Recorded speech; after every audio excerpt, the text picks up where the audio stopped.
శ్రీవారి పుష్కరిణి ఎంత శక్తివంతమైనదో ఈ కథ వింటే తెలుస్తుంది. చంద్రవంశంలో ధర్మగుప్తుడు అనే రాజు రాజ్యాన్ని పాలిస్తూ ఒకరోజు అడవికి వేటకు వెళ్తాడు. అక్కడ ఉన్నట్టుండి ఒక సింహం వెంటబడుతుంది. భయపడిన రాజు ఒక చెట్టు ఎక్కేస్తాడు.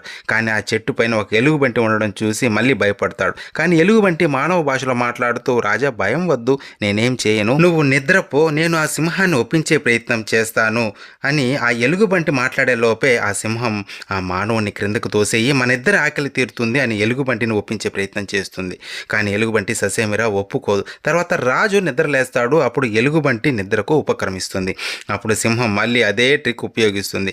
రాజుతో ఆ ఎలుగుబంటిని క్రిందకు తోసేయి, నిన్ను ప్రాణాలతో వదిలేస్తా అంటే రాజు ఆలోచించకుండా ఆ ఎలుగుబంటిని క్రిందకు తోయేస్తాడు. ఆ ఎలుగుబంటి ఇచ్చిన శాపం కారణంగా ఆ రాజు పిచ్చోడైపోతాడు. అది తెలుసుకున్న అతని తండ్రి అతన్ని మహాశక్తివంతమైన స్వామి పుష్కరిణి దగ్గరికి తీసుకుని వచ్చి 3 సార్లు ముంచి లేపడం వల్ల అతనికి తిరిగి జ్ఞానోదయం అవుతుంది.